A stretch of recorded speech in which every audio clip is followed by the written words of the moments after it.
puno mapui kai kuno busri marang nan si jet mi gi nipani ada kadang banda moi nupi masa tariat ka nupa masa mga taruka leiramba yamna ong sada film da leiramba daki pharaga koigi Maitei Leima Sinai Shang Sinasit Singba organization Singda Sinarakpagi of Malay. Other objects say conflict situation Sinamaram or Kanda Quigi Sing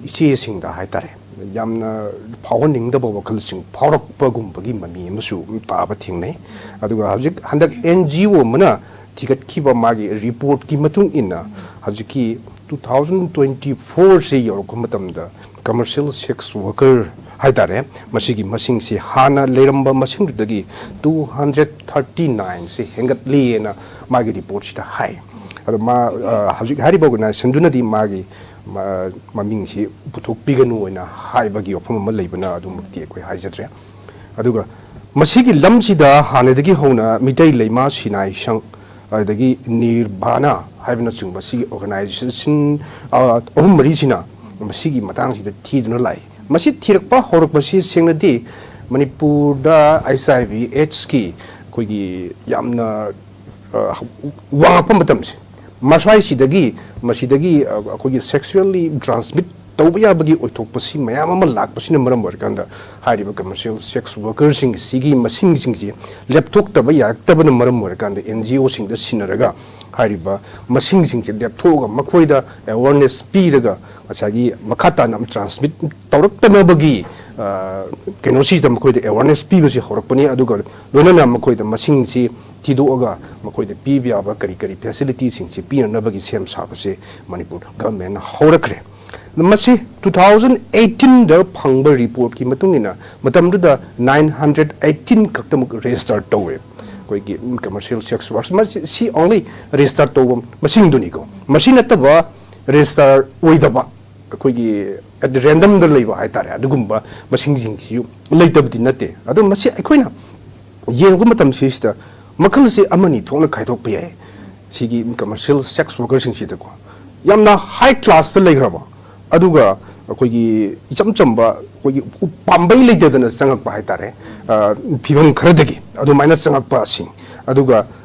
koisi mokoisi hainingna sangakpa haigadra adugumba makalgi masi sigi class se makan ani ahumgumba adu maina khaidokraga naina bayai adu high class sing sidi phaba yam waba aduga makoiga loinari ba tinari ba mi sing sisu yamna reputed poster leiba mi ngak tu oibani na maduda phana na ba natraga makoibu koigi pautak pina bagi lambi si thiba yam wae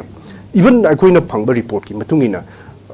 even mapanda Manipur dagi mapanda hire torga puba satba adagi amuk halakpa koigi marama meta hire go layeng basat ni sum haibo ko aduga munna yingodaga na layeng basat pa oiram daba asigumba makalgi yamna class yam wang ba haidare sum makalam su leiri aduga Manipur maktadasu manungsidasu asagi engagement se makal atop muhong de engage torga chatnagiba aduga aikoina swaisida Pauna Bazar da adagi BOC da kari mahum kharada uriba sidi yam chamtamba makoi sidi upai lite da sangkiba makal sing tunen haibi adu nataba makal sing sidi yamda kiningai oiba tha amada leiri haina lobi ai koigi situation singi moral si kadai yaukrabano haibasima naina ningai di oirabani hojikse aduga makoina mafam sida lamsida sangakpagi maram sing koina nainadabudi yaroiba koina khana ko tamda karigi makoi sing si asigumba lambi sida sanga ino haibasida ayamba adugumba nupi sing haitare sisi pamna sangakibadi amta natte adu yes marakta kara high class ta leiba sing sina makhalamni ko masina tab sing sidi makoi sing si pamna lambi sida sangkiba natte namthak torga pusin birakba adigi condition na yadadana CPM sida chakkiba sigumba makhal sing asine number 1 akoi si da hojik thengna residi conflict situation sine conflict situation sine maram ore kanda usagi kogi pasagi mathau lakba haitare pasagi mathau lakba sida mating pangbinaba leitaba mating pangbinaba haibasida swaisida amuka maral sino pingakta sibusu yaraktabam lae mating pangbibagi mingsida adugumba upai lejadraba nupi singdo kogi lan lamjing biba haitare asigumba si masi yam thingnei ada lana lamjing ba haibasida mangonda mating pangbagi mingda aranba thabak singdu mana chatharak baduna maram organda masagi kari toru puno isi hingba musung siba ani sigi balance si warak paduna maram organda samana reda ina khoi laitorok ba haidare adugumba phiyum da lakpadagi asigumba simpham sida sangakba ama adugi yamna job loss oirakba handaki irang akoidi mathang si sum sana lakreba covid matamdagi horaga si amuk lan si covid che kitang pharena lerambadagi muk lan si muk laksin kre masina maram barkan da sahi om mari si sangna akoi economy sida sathi na sokjin kre economy si soksil lakbasina maram barkan da nupi singda amusu angang singda khwaidagi waba saithing si phangye manipur gi gdp si yam handagre aduga inflation gi sang si india da khwaidagi wangbane ba manipur lesia 10.57 ne sidan leriba magi inflation rate aduna masida lakum bacham sidadi manipur da leiba mipung puni makse adu masana waba tare masigi waraba pibam sidadi nupi khadadi khoi pubu thangba maktaba magi imungi masagi adagi magi nupagi miot minai asigumba mayam sidagi khangba ngamaktadana asigumba sinpham sida changsilak pana maramar kanda masagi 239 se hana leramba masingdagi hengal laine register laine sida register si phangaini aduga ngarang nahan kadang bangida akoina uri basinjina masidagi amukai puntok tope masida akoina uri sidi masida leramiba nupi mcha singse around sahi kun manga dagi na kun tra manga phawbagi manungda leiba nupi mcha singni makoi singji inkhalakpagi yamna laningba ngawningba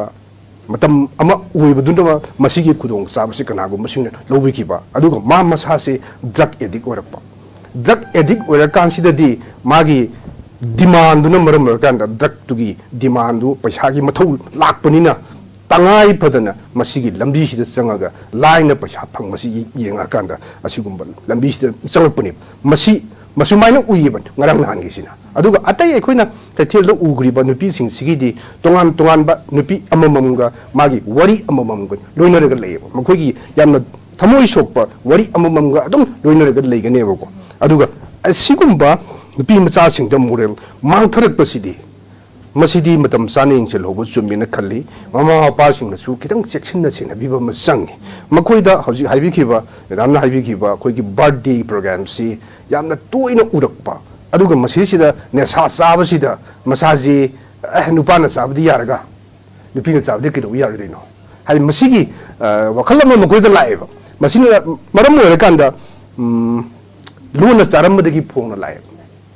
masigi phibam se lakpadani sagi magi needs to ne helakpana demand na maram oirakanda maji serana lambi da chalaine asigumba si ekhoina yenghoba mama pasing su yamna kupna sena bihoba matau tai hojikti ekhoigi khoi sida yamna pharibra phatabra ai phatte ju haijaba ngamde aduga phayena haijaba su ngamde birthday ka se yamna pangthoga yam sakhotpagi mo mo oina longno ba haitare ko asagi birthday ji pangthoga chauna ka tawraga hekta hotel ga su wairaga makal gi na sa sing sinaraga yamna chawkatpadona lojaba haitare asigumba mi makal singji yamkhalakpasina maram organda aikhogi nupi macha singsigi moral se sohandalakpagi handharakpagi maram se masiju amani na haininge aduga birthday ka hajida yamna lemjana lojaba mi singse aidi adyam kana masi respect tawde aduga masi ai lifetime da ai sunok ju yaude aduga amaga hai koida culture se pharibra phatabra khangdaba koigi chura karon ga haigumba gun thangba ga haigumba ai pusi da chate ko mase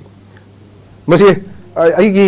hek sini naw sing baugi tawro bawda ai nakanda tawdo ai yaude masi ahem bchana bini loweba masi tawraga hoi magi masagi masuki mana tawjaning ba kharadu tawboda lagi tingi mong da kitang pitakna tawbodu kaide na khalle aduga atwa mi sangwa amas lisingmo baton to kholaga khogi commercial oirakpa haidare mi aina masida mona pana base ai tare ko aina mi changwa baton to tarde at least mi changwa sida pa changwa adaram gadi lupa kya no kai pa bi mo da lakreba aduna masigi ꯑꯩꯈꯣꯏꯒꯤ ꯆꯨꯔꯥꯀꯣꯔꯣꯟꯒꯨꯝꯕ ꯍꯥꯏꯔꯤꯕ ꯂꯨꯀꯨꯟ ꯊꯥꯡꯅꯆꯤꯡꯕ ꯑꯩꯈꯣꯏꯒꯤ ꯑꯍꯦꯟꯕꯁꯤꯡꯁꯤꯗ ꯌꯥꯝꯅ ꯐꯖꯅ ꯔꯤꯂꯤꯖꯟꯒ ꯃꯔꯤ ꯂꯩꯅꯅ ꯃꯥꯒꯤ ꯃꯆꯥ ꯃꯁꯨꯒꯤ ꯐꯅꯅꯕꯒꯤ ꯑꯩꯈꯣꯏꯒꯤ ꯑꯐꯕ ꯂꯝꯕꯤꯗ ꯄꯨꯔꯛꯅꯕꯒꯤ ꯍꯥꯏꯕ ꯑꯁꯣꯝꯗ ꯆꯠꯂꯝꯕ ꯑꯗꯨꯗꯒꯤ ꯂꯥꯁꯇ ꯀꯃꯔꯁꯤꯌꯦꯜ ꯂꯣꯟꯗ ꯑꯣꯟꯁꯤꯜꯂꯛꯄꯗꯒꯤꯗꯤ ꯃꯥꯅ ꯂꯥꯂꯣꯟꯕꯗꯨꯗ ꯑꯩ ꯀꯩꯗꯧꯕ ꯌꯥꯎꯗꯣꯏꯅꯣ ꯍꯥꯏꯕ ꯋꯥꯈꯜꯁꯦ ꯂꯥꯛꯑꯦꯕ ꯁꯤꯒꯤ ꯐꯤꯂꯤꯡꯁꯤꯅꯦ ꯂꯥꯛꯏꯁꯦ ꯃꯥꯒꯤ ꯃꯆꯥꯒꯤꯗꯨꯗ ꯑꯩ ꯀꯔꯤꯒꯨꯝꯕ ꯈꯔ ꯊꯣꯛꯏ ꯍꯥꯏꯅ ꯈꯜꯂꯝꯕꯗꯨꯗꯒꯤ ꯍꯦꯟꯗꯣꯔꯒ ꯃꯥꯅ ꯂꯥꯂꯣꯟꯕꯗꯨꯗ ꯑꯩ ꯀꯩꯗꯧꯕ ꯌꯥꯎꯗꯣꯏꯅꯣ ꯑꯩ ꯈꯜꯂꯛꯑꯦꯕ ꯑꯗꯨꯗꯅꯤ ꯃꯁꯤ ꯑꯩꯈꯣꯏꯅ ꯆꯠꯅꯗꯕ ꯑꯃ ꯐꯥꯎꯔꯛꯏꯁꯤꯁꯨ ꯑꯗꯨꯅ ꯃꯁꯤꯒꯤ ꯑꯁꯤꯒꯨꯝꯕ ꯑꯍꯦꯟꯕ ꯆꯠꯅꯕꯤ ꯕꯥꯔꯊꯗꯦ ꯄꯥꯔꯇꯤꯗ ꯍꯦꯟꯅ ꯀꯥ ꯍꯦꯟꯅ ꯂꯥꯡꯕ ꯅꯦꯁꯥ ꯃꯈꯜ ꯁꯨꯅ ꯁꯤꯖꯤꯟꯅꯔꯛꯄ ꯑꯁꯤꯒꯨꯝꯕ ꯐꯤꯕꯝ ꯑꯃ ꯂꯥꯛꯄꯁꯤꯅ ꯃꯔꯝ ꯑꯣꯏꯔꯀꯥꯟꯗ ꯑꯩꯈꯣꯏꯒꯤ ꯈꯨꯟꯅꯥꯏꯁꯤꯗ ꯅꯨꯄꯤꯁꯤꯡꯒꯤ ꯁꯛꯇꯝꯁꯤ ꯍꯣꯡꯂꯛꯄꯒꯤ ꯃꯔꯝ ꯑꯃ ꯑꯣꯏꯍꯜꯂꯤ ꯑꯗꯨꯒ ꯈꯨꯟꯅꯥꯏ ꯑꯃ ꯃꯁꯛ ꯈꯪꯒꯦ ꯍꯥꯏ ꯇꯥꯔꯒꯗꯤ ꯅꯨꯄꯤꯁꯤꯡꯒꯤ ꯁꯛꯇꯝꯗꯨ ꯌꯦꯡꯉꯒ ꯁꯣꯏꯗꯅꯃꯛꯀꯤ ꯎꯒꯅꯤꯅ ꯍꯥꯏꯔꯤꯕꯅꯤ ꯑꯗꯨꯕꯨ ꯑꯩꯈꯣꯏꯒꯤ ꯍꯧꯖꯤꯛ ꯑꯣꯏꯔꯤꯕ ꯅꯨꯄꯤ ꯃꯆꯥꯁꯤꯡ ꯁꯤꯒꯤ ꯁꯛꯇꯝꯁꯤ ꯌꯦꯡꯉꯒ ꯑꯩꯈꯣꯏꯒꯤ ꯈꯨꯟꯅꯥꯏꯁꯤ ꯂꯦꯞꯄ ꯇꯥꯔꯒꯗꯤ ꯑꯩꯈꯣꯏꯁꯦ ꯀꯔꯤꯅꯤ ꯍꯥꯏꯅ ꯂꯦꯞꯀꯗꯒꯦ ꯍꯥꯏꯕꯁꯤ ꯑꯆꯧꯕ ꯋꯥꯡ ꯑꯃ ꯑꯣꯏꯔꯦ ꯑꯩꯈꯣꯏꯁꯦ ꯋꯦꯁꯇꯔꯅꯥꯏꯖ ꯇꯧꯕꯒꯤ ꯃꯑꯣꯡ ꯑꯃꯁꯨ ꯂꯥꯛꯄ ꯁꯤꯗ ꯌꯥꯝꯅ ꯄꯥꯝꯖꯔꯨꯕꯒꯤ ꯃꯑꯣꯡ ꯑꯃꯁꯨ ꯆꯪꯁꯤꯜꯂꯛꯄ ꯌꯥꯝꯅ ꯂꯦꯝꯕꯗꯧꯅ ꯈꯟꯅꯔꯛꯄ ꯑꯁꯤꯒꯤ ꯐꯤꯕꯝꯁꯤꯗꯗꯤ ꯑꯩꯈꯣꯏꯒꯤ ꯆꯍꯤ 2000 ꯍꯦꯟꯕꯒꯤ ꯔꯤꯇꯟ ꯄꯨꯋꯥꯔꯤ ꯂꯩꯖꯔꯕ ꯃꯅꯤꯄꯨꯔꯤ ꯈꯨꯟꯅꯥꯏ ꯑꯁꯤ ꯄꯨꯔꯥ ꯃꯔꯤꯛ ꯃꯔꯥꯡꯕꯒꯤ ꯐꯤꯕꯝ ꯑꯃ ꯑꯩꯈꯣꯏꯅ ꯎꯕ ꯐꯪꯉꯤꯁꯤ ꯃꯁꯤꯗꯅꯤ ꯑꯍꯥꯟꯕ ꯔꯥꯎꯟꯁꯤꯗ ꯁꯨꯃꯥꯏꯅ ꯊꯝꯖꯒꯦ ꯊꯥꯒꯠꯆꯔꯤ ꯑꯣꯖꯥꯅ ꯌꯥꯝ ꯐꯖꯕ ꯋꯥꯐꯝꯁꯤꯡ ꯑꯩꯈꯣꯏ ꯄꯨꯈꯠꯄꯤꯔꯦ ꯍꯧꯖꯤꯛ ꯆꯠꯅꯔꯤꯕ ꯑꯩꯈꯣꯏꯒꯤ ꯂꯥꯛꯏꯕ ꯑꯍꯣꯡꯕ ꯑꯩꯈꯣꯏꯒꯤ ꯇ꯭ꯔꯦꯟꯁꯤꯡꯁꯤꯅ ꯌꯥꯝꯅ ꯃꯔꯨꯑꯣꯏꯅ ꯍꯧꯒꯠꯂꯛꯏꯕ ꯅꯨꯄꯤ ꯃꯆꯥꯁꯤꯡꯁꯤꯗ ꯑꯩꯈꯣꯏꯒꯤ ꯐꯠꯇꯕ ꯂꯝꯕꯤ ꯑꯃꯗ ꯄꯨꯔꯛꯅꯕꯒꯤ ꯑꯣꯏꯔꯒꯗꯤ ꯑꯩꯈꯣꯏꯅ ꯄꯥꯡꯊꯣꯛꯏꯕ ꯊꯕꯛ ꯊꯧꯔꯝꯁꯤꯡ ꯑꯣꯏꯔꯒꯁꯨ ꯌꯥꯎꯔꯤꯕ ꯇꯣꯉꯥꯟ ꯇꯣꯉꯥꯟꯕ ꯑꯩꯈꯣꯏꯅ ꯁꯦꯂꯦꯕ꯭ꯔꯦꯠ ꯇꯧꯔꯤꯕꯁꯤꯡꯁꯤꯅ ꯍꯦꯟꯅ ꯑꯗꯨꯅ ꯑꯃꯥꯡꯕ ꯑꯃ ꯑꯣꯏꯔꯛꯅꯕꯒꯤ ꯃꯆꯥꯛ ꯑꯣꯏꯔꯒꯗꯤ ꯃꯗꯨꯁꯨ ꯑꯩꯈꯣꯏꯅ ꯑꯃꯨꯛ ꯍꯪꯒꯠꯅ ꯑꯃꯥꯡꯕ ꯑꯃꯁꯨꯡ ꯇꯥꯕꯁꯦ ꯅꯩꯅꯕꯒꯤ ꯋꯥꯐꯝꯗꯨꯁꯨ ꯑꯗꯨꯝ ꯂꯥꯛꯀꯗꯧꯔꯤꯕꯅꯤ ꯌꯥꯝ ꯅꯨꯡꯉꯥꯏꯖꯩ ꯑꯣꯖꯥ ꯑꯩꯈꯣꯏꯒꯤ ꯍꯧꯖꯤꯛꯀꯤ ꯁꯤꯗꯩꯗ ꯍꯥꯏꯔꯤꯕ ꯁꯤꯗꯩꯗ ꯑꯩꯈꯣꯏꯒꯤ ꯍꯥꯏ ꯄ꯭ꯔꯣꯐꯥꯏꯜ ꯑꯣꯏꯕ ꯃꯁꯛ ꯅꯥꯏꯕꯁꯤꯡ ꯑꯩꯈꯣꯏꯒꯤ ꯏꯟꯚꯣꯜꯞ ꯇꯧꯋꯦ ꯍꯥꯏꯕꯒꯤ ꯂꯩ ꯍꯧꯖꯤꯛꯇꯤ ꯑꯩꯈꯣꯏꯅ ꯑꯁꯤꯒꯨꯝꯕ ꯄꯣꯠꯁꯦ ꯑꯗꯨꯝ ꯍꯦꯟꯒꯠꯂꯛꯑꯝꯗꯅ ꯑꯩꯈꯣꯏꯅ ꯂꯥꯏꯠ ꯑꯣꯏꯅ ꯑꯗꯨꯝ ꯍꯥꯏꯕꯗꯤ ꯌꯥꯝꯅ ꯂꯥꯏꯅ ꯂꯧꯊꯣꯛꯄꯗꯤ ꯌꯥꯔꯣꯏꯅ ꯊꯝꯖꯒꯦ ꯑꯗꯨꯃꯥꯏꯅ ꯌꯥꯝ ꯂꯥꯏꯅ ꯂꯧꯊꯣꯛꯑꯒꯗꯤ ꯑꯗꯨꯝ ꯍꯦꯟꯅ ꯐꯠꯇꯕ ꯀꯟꯁꯤꯀ꯭ꯋꯦꯟꯁꯦꯁ ꯂꯥꯛꯄꯒꯤ ꯄꯣꯠꯇꯣ ꯑꯗꯨꯝ ꯂꯩꯅꯗꯨꯅ ꯀꯗꯥꯏꯗꯒꯤ ꯍꯧꯔꯛꯄꯅꯣ ꯀꯃꯥꯏꯅ ꯇꯧꯕꯅꯣ ꯍꯥꯏꯕꯁꯤ ꯑꯩꯈꯣꯏꯅ ꯊꯤꯗꯣꯛꯄ ꯑꯃꯗꯤ ꯑꯗꯨꯝ ꯑꯁꯤ ꯇꯉꯥꯏ ꯐꯗꯕ꯭ꯔꯥ ꯍꯥꯏꯅ ꯈꯜꯂꯤ ꯑꯩꯈꯣꯏꯒꯤ ꯍꯥꯏꯔꯤꯕꯁꯤꯡꯁꯤ ꯌꯥꯎꯋꯦ ꯏꯟꯚꯣꯜꯞ ꯇꯧꯋꯦ ꯍꯥꯏꯕ ꯄꯣꯠꯁꯦ ꯂꯩꯔꯝꯗꯅ ꯑꯩꯈꯣꯏꯅ ꯃꯥꯒꯤ ꯄ꯭ꯔꯨꯐ ꯅꯠꯇ꯭ꯔꯒ ꯑꯦꯕꯤꯗꯦꯟꯁꯀꯨꯝꯕ ꯑꯗꯨꯒꯨꯝꯕꯗꯣ ꯂꯩꯔꯒꯗꯤ ꯃꯁꯤ ꯂꯧꯈꯠꯐꯝ ꯊꯣꯛꯄ ꯑꯩꯈꯣꯏꯅ ꯀꯔꯤ ꯂꯧꯈꯠꯄ ꯌꯥꯏ ꯍꯥꯏꯕꯗꯨꯅ ꯍꯥꯏꯕ ꯆꯞ ꯆꯥꯕ ꯄꯣꯠꯇꯨꯃ ꯇꯧꯍꯧꯗ꯭ꯔꯒꯗꯤ ꯌꯥꯏꯅ ꯁꯨꯝ ꯑꯩꯈꯣꯏꯅ ꯇꯧꯔꯛꯄ ꯌꯥꯕꯒꯤ ꯐꯤꯕꯝ ꯑꯃ ꯂꯥꯛꯀꯗ꯭ꯔꯥ ꯃꯁꯤ ꯇꯧꯕꯗꯃꯛ ꯇꯉꯥꯏ ꯐꯗꯕ꯭ꯔꯥ ꯀꯃꯥꯏꯅ ꯊꯝꯕꯤꯅꯤꯡꯉꯤ ꯑꯣꯖꯥ ꯈꯤꯇꯪ ꯆꯦꯛꯁꯤꯟꯅꯤꯡꯉꯥꯏꯗꯤ ꯑꯣꯏꯔꯦ ꯍꯥꯏꯅ ꯍꯥꯏꯅꯤꯡꯉꯤ ꯑꯩꯈꯣꯏꯅ ꯌꯦꯡꯕ ꯌꯥꯔꯤꯁꯦ ꯄ꯭ꯔꯣꯁꯇꯤꯇ꯭ꯌꯨꯁꯟ ꯍꯥꯏꯁꯦ ꯄ꯭ꯔꯤꯊꯤꯕꯤꯗ ꯈ꯭ꯋꯥꯏꯗꯒꯤ ꯂꯤꯔꯕ ꯊ꯭ꯔꯦꯠ ꯑꯃꯈꯛꯅꯦꯅ ꯑꯗꯨꯝ ꯑꯩꯈꯣꯏ ꯑꯗꯨꯝ ꯊꯦꯡꯅꯩ ꯑꯣꯜꯗꯦꯁ ꯊ꯭ꯔꯦꯠ ꯑꯗꯨꯅ ꯃꯁꯤ ꯑꯩꯈꯣꯏꯅ ꯅꯤꯡꯁꯤꯡꯕ ꯊꯣꯛꯇ꯭ꯔꯕ ꯃꯇꯝꯗꯒꯤ ꯍꯧꯅ ꯃꯁꯤꯒꯤ ꯊ꯭ꯔꯦꯠ ꯃꯈꯜꯁꯤ ꯑꯗꯨꯃꯛ ꯂꯩꯔꯦ ꯑꯗꯨꯒ ꯃꯅꯤꯄꯨꯔꯗꯁꯨ ꯃꯁꯤ ꯑꯗꯨꯝ ꯉꯜꯂꯤꯉꯩꯗꯒꯤ ꯍꯧꯅ ꯑꯗꯨꯝ ꯂꯩꯕꯒꯤ ꯄꯥꯎꯁꯤ ꯂꯩꯔꯒ ꯌꯥꯝꯅ ꯃꯊꯤ ꯐꯣꯡꯅ ꯂꯩꯔꯝꯗꯕ ꯍꯥꯏꯇꯥꯔꯦ ꯑꯗꯨꯕꯨ ꯃꯁꯤ ꯍꯦꯟꯒꯠꯂꯛꯈꯤꯕꯁꯦ ꯑꯩꯈꯣꯏꯅ ꯎꯕ ꯑꯩꯈꯣꯏꯅ ꯊꯦꯡꯅꯈꯤꯕ ꯍꯥꯏꯇꯥꯔꯦ 1992ꯗꯒꯤꯅ 97 ꯐꯥꯎꯁꯤꯗ ꯅꯥꯒꯥꯒ ꯀꯨꯀꯤꯒ ꯀ꯭ꯂꯥꯁꯁꯦ ꯊꯣꯛꯄ ꯃꯇꯝꯁꯤꯗ ꯃꯁꯤꯁꯤꯗ ꯉꯁꯥꯏꯒꯤ ꯀꯃꯔꯁꯤꯌꯦꯜ ꯁꯦꯛꯁ ꯋꯥꯔꯀꯔꯁꯦ ꯃꯅꯤꯄꯨꯔꯗ ꯃꯁꯤꯡꯁꯤ ꯍꯦꯟꯒꯠꯂꯛꯈꯤ ꯌꯥꯝ ꯗ꯭ꯔꯥꯁꯇꯤꯛ ꯆꯦꯟꯖꯅꯦꯕ ꯂꯥꯛꯈ꯭ꯔꯤꯁꯦ ꯑꯗꯨꯅ ꯑꯁꯤꯒꯨꯝꯕ ꯐꯤꯕꯝꯁꯤꯡꯁꯤꯗꯒꯤ ꯑꯩꯈꯣꯏꯅ ꯎꯕ ꯐꯪꯉꯤꯕꯁꯦ ꯃꯅꯤꯄꯨꯔꯗ ꯍꯧꯖꯤꯛ ꯂꯩꯔꯤꯕ ꯁꯦꯟꯃꯤꯠꯂꯣꯟꯁꯦ ꯁꯦꯜ ꯊꯨꯝꯒꯤ ꯐꯤꯕꯝ ꯏꯀꯅꯃꯤꯁꯤ ꯁꯣꯛꯆꯤꯜꯂꯛꯏꯕ ꯃꯈꯩ ꯁꯣꯛꯊꯔꯛꯏꯕ ꯃꯈꯩ ꯑꯩꯈꯣꯏꯒꯤ ꯀꯃꯔꯁꯤꯌꯦꯜ ꯁꯦꯛꯁ ꯋꯥꯔꯀꯔꯒꯤ ꯃꯁꯤꯡꯁꯤꯗꯤ ꯁꯣꯏꯗꯅ ꯍꯦꯟꯒꯠꯂꯛꯀꯅꯤ ꯑꯩꯈꯣꯏꯅ ꯎꯔꯦ ꯀꯩꯊꯦꯜꯗ ꯑꯩꯈꯣꯏꯅ ꯁ꯭ꯇ꯭ꯔꯤꯠ ꯕꯦꯟꯗꯔꯁꯤꯡ ꯑꯩꯈꯣꯏꯒꯤ ꯏꯃꯥ ꯏꯕꯦꯜꯁꯤꯡ ꯏꯆꯟ ꯏꯆꯦꯁꯤꯡ ꯃꯌꯥꯝ ꯑꯃ ꯎꯔꯤ ꯁ꯭ꯇ꯭ꯔꯤꯠ ꯕꯦꯟꯗꯔꯁꯤꯡꯒꯤ ꯄꯣꯂꯤꯁꯤ ꯄꯥꯏꯈꯠꯂꯒꯁꯨ ꯉꯁꯤꯁꯨ ꯑꯗꯨꯝ ꯁ꯭ꯇ꯭ꯔꯤꯠ ꯕꯦꯟꯗꯔꯁꯤ ꯑꯗꯨꯝ ꯂꯣꯏꯁꯤꯟꯕ ꯉꯝꯗꯕ ꯏꯁꯨ ꯑꯃ ꯑꯣꯏꯔꯤ ꯍꯥꯟꯅ ꯂꯩꯔꯝꯕ ꯁ꯭ꯇ꯭ꯔꯤꯠ ꯕꯦꯟꯗꯔꯁꯤꯡꯗꯨ ꯑꯩꯈꯣꯏꯒꯤ ꯇꯦꯝꯄꯔꯔꯤ ꯃꯥꯔꯀꯦꯠꯁꯤꯗ ꯄꯤꯔꯒ ꯃꯈꯣꯏꯁꯤ ꯃꯁꯤꯗ ꯊꯥꯖꯤꯟꯈ꯭ꯔꯕ ꯃꯇꯨꯡꯗ ꯉꯁꯥꯏꯒꯤ ꯁ꯭ꯇ꯭ꯔꯤꯠ ꯕꯦꯟꯗꯔꯁꯤꯒꯤ ꯃꯁꯤꯒꯤ ꯄ꯭ꯔꯣꯕ꯭ꯂꯦꯝꯁꯦ ꯁꯣꯜꯕ ꯇꯧꯔꯅꯤ ꯍꯥꯏꯅ ꯂꯩꯉꯥꯛꯅꯁꯨ ꯄꯥꯔꯨꯕꯅꯤ ꯑꯗꯨꯕꯨ ꯃꯗꯨꯒꯤ ꯑꯣꯟꯅ ꯇꯩꯅꯕꯗ ꯍꯧꯖꯤꯛꯁꯨ ꯃꯗꯨꯗ ꯃꯌꯥꯝ ꯁ꯭ꯇ꯭ꯔꯤꯠ ꯕꯦꯟꯗꯔ ꯃꯌꯥꯝ ꯑꯃ ꯇꯦꯝꯄꯔꯔꯤ ꯃꯥꯔꯀꯦꯠꯇ ꯐꯝꯐꯝ ꯄꯤꯔꯒ ꯐꯝꯍꯟꯈ꯭ꯔꯦ ꯄꯣꯠ ꯌꯣꯜꯍꯟꯈ꯭ꯔꯦ ꯃꯁꯤꯒꯤ ꯃꯇꯨꯡꯗꯁꯨ ꯑꯃꯨꯛꯀ ꯃꯁꯤꯒꯤ ꯃꯁꯤꯡ ꯆꯞ ꯃꯥꯟꯅꯕ ꯃꯁꯤꯡꯁꯦ ꯍꯧꯖꯤꯛ ꯑꯃꯨꯛ ꯑꯩꯈꯣꯏꯅ ꯁ꯭ꯇ꯭ꯔꯤꯠ ꯕꯦꯟꯗꯔꯁꯤꯡꯁꯦ ꯁꯣꯔꯣꯛ ꯃꯄꯥꯟꯗ ꯎꯔꯤꯁꯤꯅꯦ ꯑꯗꯨꯅ ꯃꯁꯤꯅ ꯇꯥꯛꯂꯤꯕꯁꯦ ꯑꯩꯈꯣꯏꯒꯤ ꯁꯦꯟꯃꯤꯠꯂꯣꯟꯁꯦ ꯐꯠꯇ꯭ꯔꯤ ꯍꯥꯏꯕꯅꯦ ꯃꯁꯤ ꯑꯐꯕ ꯁꯥꯏꯟ ꯅꯠꯇꯦ ꯁ꯭ꯇ꯭ꯔꯤꯠ ꯕꯦꯟꯗꯔ ꯃꯁꯤꯡ ꯌꯥꯝ ꯊꯣꯔꯛꯏꯕ ꯑꯗꯒꯤ ꯀꯃꯔꯁꯤꯌꯦꯜ ꯁꯦꯛꯁ ꯋꯥꯔꯀꯔ ꯃꯁꯤꯡ ꯍꯦꯟꯒꯠꯂꯛꯏ ꯍꯥꯏꯔꯤꯁꯦ ꯃꯁꯤ ꯑꯐꯕ ꯁꯥꯏꯟ ꯑꯃ ꯅꯠꯇꯦ ꯑꯩꯈꯣꯏꯒꯤ ꯈꯨꯟꯅꯥꯏ ꯂꯣꯟꯁꯤꯗ ꯁꯣꯛꯆꯤꯜꯂꯛꯄ ꯑꯩꯈꯣꯏꯒꯤ ꯁꯦꯜ ꯊꯨꯝꯒꯤ ꯐꯤꯕꯝꯁꯦ ꯁꯥꯊꯤꯅ ꯁꯣꯛꯆꯤꯜꯂꯛꯑꯦ ꯍꯥꯏꯕꯗꯨ ꯃꯁꯤꯅ ꯇꯥꯛꯄꯅꯤ ꯃꯁꯤꯒꯤꯗꯃꯛꯇ ꯒꯚꯔꯟꯃꯦꯟꯠꯅ ꯄꯣꯂꯤꯁꯤ ꯑꯃ ꯄꯥꯏꯈꯠꯂꯒ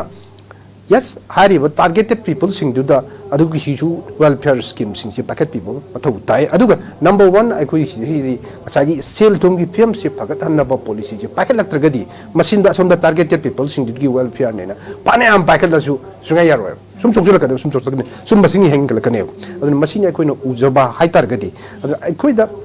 aikoi gi kunai si da aikoi na ugriba mayam sitagi akoina phangiba experience maruina sen loan haiba sita akoina ning thammi naina bayai aduga manipur da haukiba akogi covid matam dagi horaga asagi naga sigi sorry sigi cookie lan si yosilakbagi matang swasi rokpa sahi ma parkba swasi da handaki april tha da piba akogi fin short na piba report ne mana piba report sigi matungi na manipur gi akogi inflation gi chang se 10.57 jawra thiba sina maram or kana manipur da pot tangba adagi na tai chada phangdaba phimam ma lakpa sina masigi saitheng sina nupi amasung angang singda amuk hena saitheng si piba na maram or kanda asigamba phim si lakpani haiba sida haimin ma thoroi aduna masigi number 1 aikoi da leriba khoigi senmilon gi phim si phagat hannaba honaba mak natragadi target people kharada makoi welfare scheme singni kaina khara paikhatlagadi hoi khara makaidi phabi ai adu makna masigi solution di oibanga moi aduga masigi problem asi miyoiba kunai sina lerakpadagi leiraba adugumba problem amasu oibanina masimak hektamak loinamak mutatpa haibadumadi oitokadaba mande aduwarasu masigi changse hanta hanabidamukta aikogi senmilon pagarhanba mathau tai aduna targadi aikoina nakanda phaina topasingda yenguraga semgatnaba honaruragadi madusu oitokpada wagani na khalle adu manipurgi di adum khogi lambi thongi hem se phattaba hajiksu adum khogi national highway singsi free movement yadaba sina marmar kanda port ki mamal hengalakpa haibsidi masana adum tare aduga relief camp ta leiriba singi marakta su ya tadi taraga yamna kannadi haining de adubo samra example amakak majudi phongba example amakak ipijage handakta nupi ama nongalamdaida auto riso amada relief camp amadagi puthokraba matungda themaga puthokraba matungda mase auto riso dagi indaraga halamba si gibagi ofam amkhak lei masisida uriba mami sing asagi ekoina ngasaina hainariba asine masisida kanagumba singna upai lejadraba nupi singda mating pangbagi mingda khudong saba lawnaba honabagi masigumba akhoi kunai sida hek uribase masigumba sinasu masigi masing hengat hanbagi factor amasu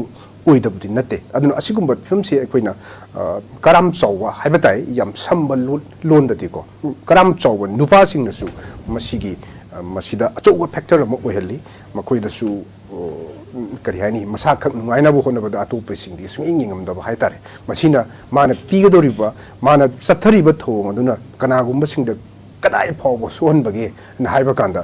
yamna aru phibam khakne nupigi punsi haiba sisida mana seranaba khongthang amakhak thang mutamda madu amuk handoke haibadi yamna lu amakhakne masi amuk hanna normal tanaba honabada oithokpa yadaba phibam amada adum hek chatlaga leiribane aikogi khunai sina accept tawbu ngamdaba haitare aduguma phibam sima lei haibasi masana khangna sigum sida chatkiba haibase masi maram kharadi soidana leipam toi maruiba maram mama hairakpada inga saina haijabaduni koigi senbilon sini senbilon se hana phagar hanaba comment ki makai degi sinbiraktragadi asiguma piramsi nongmagi hengalakani na ismai tamsake yam hoijuza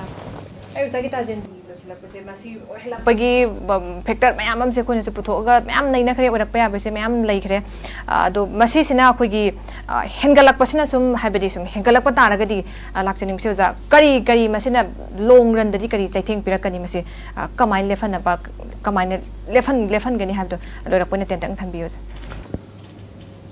masi masaina ina haijabaduni masi hengalak libasigi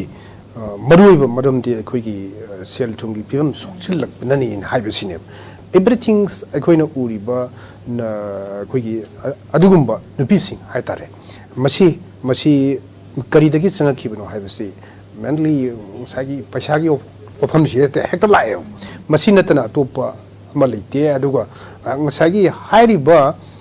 ꯑꯩꯈꯣꯏꯒꯤ ꯍꯥꯏ class ꯑꯅ ꯍꯥꯏꯇꯥꯔꯦꯅꯦ ꯑꯁꯤꯒꯨꯝꯕꯁꯤꯡꯁꯤꯗꯁꯨ ꯁꯤꯁꯨ ꯑꯗꯨꯝ ꯄꯩꯁꯥꯅꯦ ꯑꯗꯨꯒ ꯉꯁꯥꯏꯒꯤ ꯃꯁꯤ ꯅꯠꯇꯕ ꯄꯩꯁꯥꯒꯤꯗꯃꯛꯇ ꯅꯠꯇꯕ ꯏꯝꯃꯣꯔꯦꯜ ꯑꯣꯏꯕ ꯍꯥꯏꯔꯛꯀꯅꯦꯕ ꯑꯗꯨꯅ ꯏꯝꯃꯣꯔꯦꯜ ꯑꯣꯏꯕ ꯍꯥꯏꯔꯛꯀꯅꯤ ꯃꯣꯏꯗꯨꯗꯤ ꯁꯦꯛꯁ ꯋꯥꯔꯀꯔ ꯍꯥꯏꯅ ꯍꯥꯏꯔꯛꯑꯔꯣꯏꯕ ꯑꯗꯨꯅ ꯏꯝꯃꯣꯔꯦꯜ ꯑꯣꯏꯕꯒꯤ ꯀꯦꯁꯁꯤꯗꯤ ꯌꯥꯝꯅ ꯇꯣꯉꯥꯟꯈ꯭ꯔꯦ ꯁꯤꯁꯤꯅ ꯑꯃꯅꯤ ꯑꯗꯨꯗꯤ ꯃꯥꯒꯤ नुपा लेना लेना अतोप नुपाग मरी लेनबा नत्रगा नुपादुना अतोप नुपीगे मरी लेनबा मसी यामना इमोरल ओइबगी मवोंगनेबा यस सुप्रीम कोर्ट ना मसी सबसाना